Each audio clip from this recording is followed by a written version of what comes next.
Conversation dans le noir. Le podcast des éditions du Masque. Oui, Chab ? Oui, bonjour. Ça va ? Oui, très bien, je te remercie, Violaine. Épisode numéro 4, L'île rouge. avec l'éditrice Violaine Chivot et le romancier Jean-Élie Chab. Pour le moment, on n'a pas de pluie de mousson, tout va bien ? Bah écoute, ça va mieux, ouais. Il faut savoir qu'ici, on a tous des toits en tôle ondulée. Alors, dès qu'il pleut un peu, la maison se transforme en véritable tambour. Donc, c'est difficile. Quand tu dis ici, c'est La Réunion. Là Voilà, où tu vis. donc j'ai la chance d'habiter La Réunion depuis une vingtaine d'années. Est-ce que tu peux me raconter un peu le décor, du coup, là, au moment où on se parle, il y a quoi autour de toi ? Alors bon, j'avoue que le décor est très chouette. Hein. Et pour ma part, j'habite Saint-Joseph, c'est une petite ville du sud de l'île. Il faut savoir que c'est même la commune la plus australe de France. Et au niveau des couleurs, c'est le vert qui domine et le bleu intense de la mer, quoi. Et sinon, mon décor quotidien, c'est une vieille case créole entourée d'un grand jardin. C'est une vraie petite jungle. Juste trouver un petit espace pour accrocher mon hamac. C'est là que je bouquine tranquillement. Et du coup, le hamac dans lequel tu lis, tu lis quoi en ce moment ? Avec le confinement, j'ai eu envie de m'échapper un peu de cette actualité anxiogène. Alors, je vais aller faire un petit tour du côté du Japon avec quelques bouquins de Murakami. Et en ce moment, je continue sur le Japon. Je savoure le dernier livre de Charles Hackey, Intrigue au Kodokan.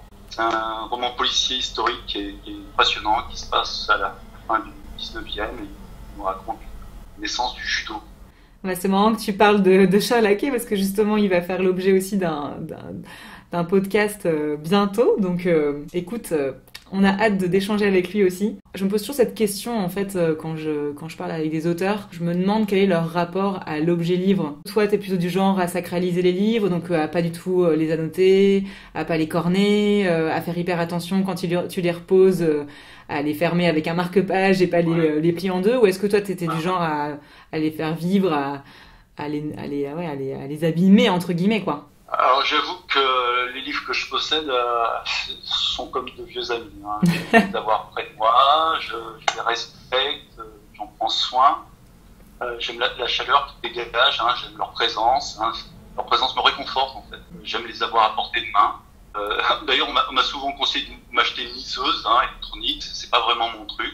Ouais. J'ai d'ailleurs le même problème quand j'écris. Les 3 romans que t'as écrits, là, que t'as publiés au MAS, tu les as tous écrits, rédigés à la main. Voilà, je rédige, parce que sinon j'ai aucune notion de la phrase même, ou même des mots, quand je le fais sur un écran. Donc je suis obligé de tout retaper ensuite. J'ai du mal avec les écrans. Est-ce que tu te souviens, toi, de ce que t'as ressenti quand t'as su que t'allais être édité ? Et surtout, moi, je voudrais savoir ce que t'as ressenti quand t'as reçu le premier livre que t'avais écrit, que tu as vu l'objet, justement, exister. Alors en fait, je me souviens surtout de ma première visite dans vos locaux, à Paris. Le jour de la sortie du livre. L'attaché de presse du Masque, je vois encore me tendre mon bouquin. Je me suis assis, je l'ai regardé un long moment, sans pouvoir l'ouvrir, ni le feuilleter. J'ai caressé sa couverture, je l'ai trouvé très beau, c'était assez magique. Surtout, je n'arrivais pas à réaliser que j'en étais l'auteur. Justement, ce premier roman, parlons-en un peu, il s'intitule La Vallée du Saphir. Et donc, il se passe à Madagascar. On y suit les aventures d'un jeune flic qui s'appelle Monza, l'inspecteur Monza, et qui enquête, pour le coup, dans ce premier roman, sur une affaire de meurtre, celle d'un Nombiasi. Tu me diras si je me trompe, tu me corrigeras. Donc, un sorcier... Un Nombias. Un Nombias, c'est un sorcier guérisseur. Et l'intrigue, donc, se déroule au sud de Madagascar, dans une ville qui est connue pour ses mines de saphir, et qui est aussi connue pour rendre fous les gens qui s'y rendent. Et moi, je voulais savoir un peu comment l'idée de cette première enquête est née et pourquoi surtout tu as choisi ce lieu, Madagascar. Alors, c'est vrai que j'habite pas loin de Madagascar, c'est très facile de s'y rendre. Je m'y suis rendu une 40aine de fois. Donc, l'idée m'est venue lors d'un de mes voyages dans ce pays et je voulais emprunter un taxi brousse, c'est pas le moyen de transport ordinaire et il faut attendre qu'il se remplisse. Et là, l'attente était très longue. En l'occurrence, le véhicule partait dans 3 jours.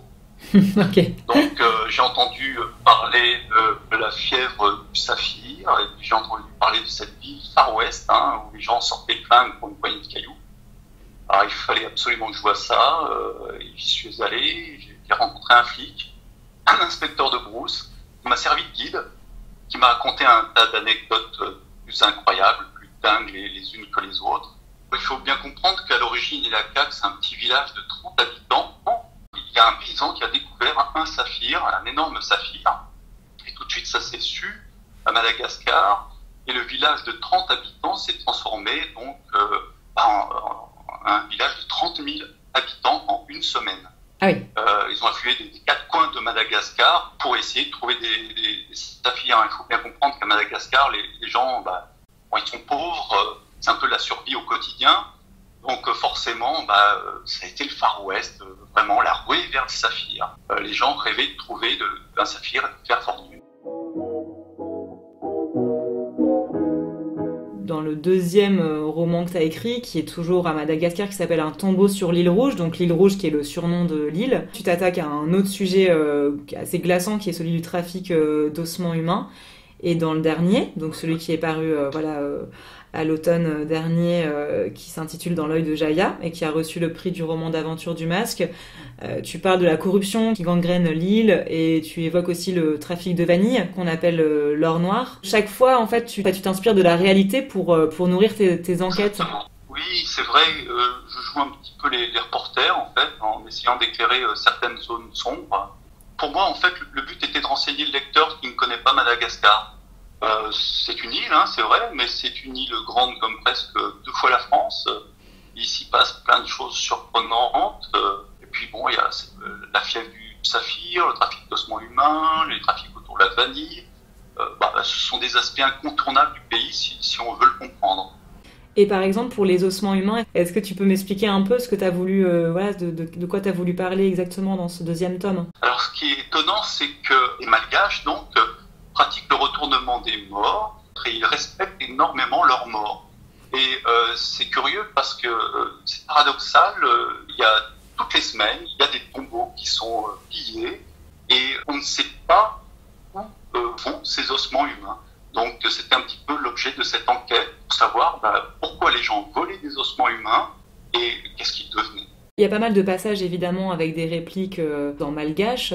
Est-ce que toi tu as fait lire tes intrigues et tes romans policiers à des gens de Madagascar ? Bon, j'ai la chance d'être épaulé par une malgache qui est traductrice d'ailleurs pour les tribunaux. Donc, d'accord.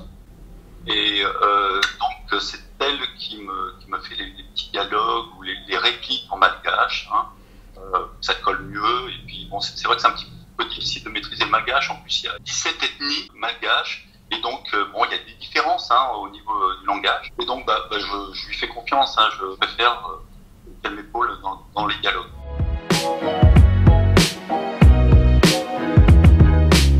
Conversation dans le noir. Tu m'as raconté déjà plusieurs de tes voyages parce que c'est vrai que ça m'a toujours passionnée. Et je sais qu'il y a une fois, en tout cas, notamment, où tu as descendu un fleuve, je ne sais pas lequel, mais à pirogue, tout seul, sans portable, rien. Et donc, moi, je me disais, quand tu me racontais ça, je me disais, mais en fait, t'es beaucoup plus aventurier que même le héros de tes romans policiers.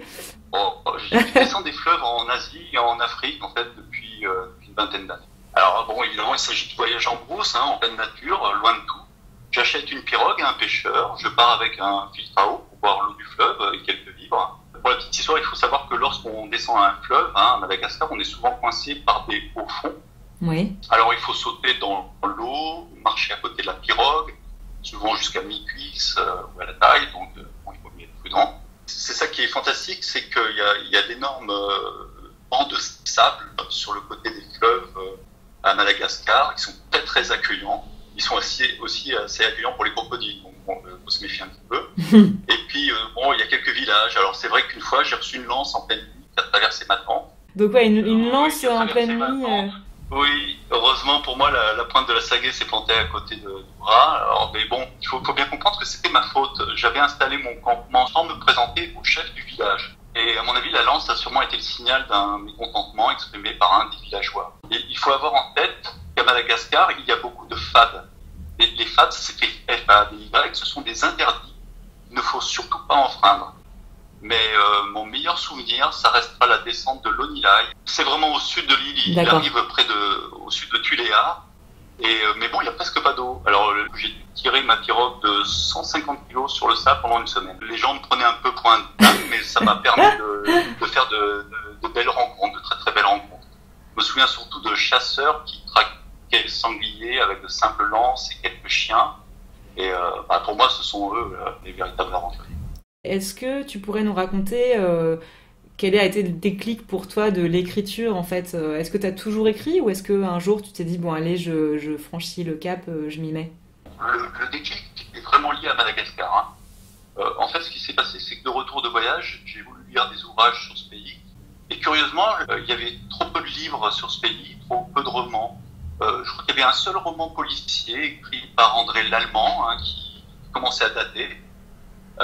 Et j'ai eu envie d'écrire un policier sur Madagascar. Et j'ai l'impression qu'il y a beaucoup de noirceur aussi dans tes enquêtes. Il n'y a pas vraiment de morale ou de justice dans tes romans. Les mauvais ne sont pas sauvés ou punis et les bons font parfois du mal alors qu'ils veulent faire du bien. Est-ce que c'est comme ça que toi tu vois les choses?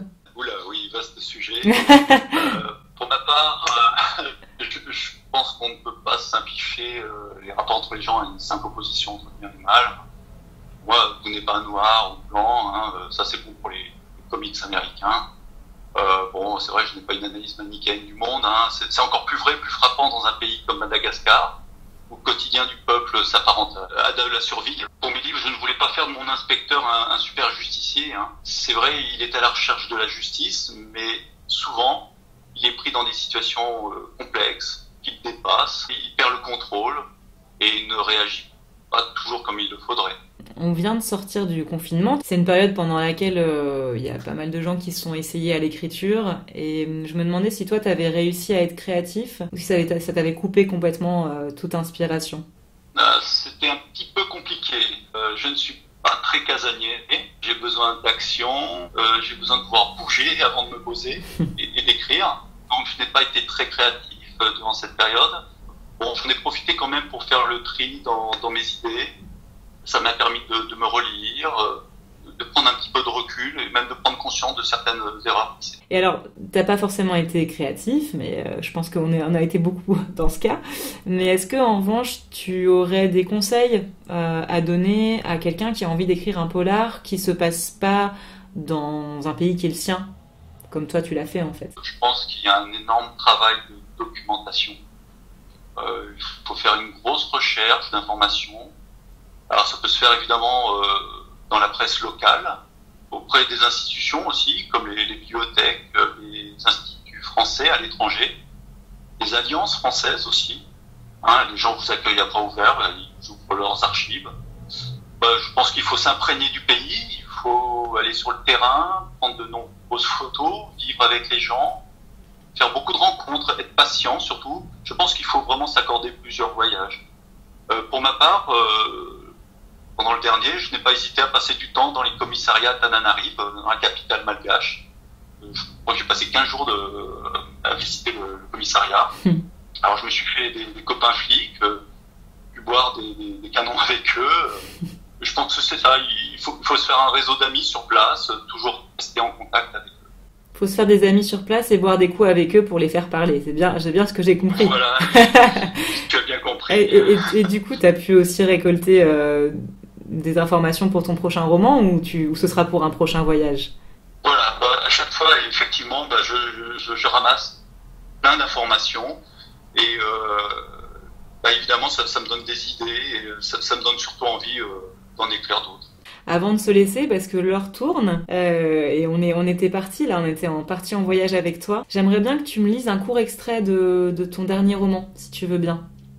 Avec plaisir, je te propose un petit tour en pirogue. Parfait. C'est un extrait que tu as enregistré, je précise, comme on a des problèmes de connexion avec la Réunion. L'air était lourd et humide, empli des bruits étranges d'une forêt tropicale. À chaque modification sonore, il était sur le qui-vive. Son malaise s'accrut encore lorsqu'il entendit les longues vocalises des lémuriens qui se déplaçaient en secouant des feuillages, ou peut-être des esprits qui hurlaient au plus profond de la forêt. Était-ce un avertissement ? Sa tension monta d'un cran, Il leva sa rame pour écouter et tenta d'analyser chaque son provenant à ses oreilles, comme s'il essayait d'interpréter une scène à travers une porte fermée. Après les cris des bêtes, le silence s'imposa de nouveau. Dans cet intervalle, il n'entendait plus que les craquements du bois de la pirogue, mêlés au clapotis du courant. Soudain, il prit conscience d'un bruit, faible tout d'abord, puis de plus en plus net. Il cessa de ramer, resta un moment sans bouger, tendu, ramassé sur lui-même, il écoutait, scrutant le coin de terre d'où le son était parti. Était-ce la fatigue ou son imagination ? Il tendit l'oreille, exigeant également de ses yeux qu'il repère tout indice de mouvement sur la berge. Mais il n'y avait rien d'autre que les murmures de l'eau contre sa coque qui se répercutaient à la surface du fleuve. Pour se rassurer, il se mit à pousser plus fort sur sa rame. Il esquiva de justesse un rocher affleurant à la surface et rapprocha son embarcation de la rive sans le faire exprès. Au même moment, la lune se libéra de sa gangue de nuages et il aperçut sous la lumière blafarde la silhouette noire d'un homme se tenant debout sur la berge. Merci Chab pour cette conversation dans le noir et ce voyage à Madagascar. Merci beaucoup. Merci. Conversation dans le noir. Le podcast des éditions du Masque.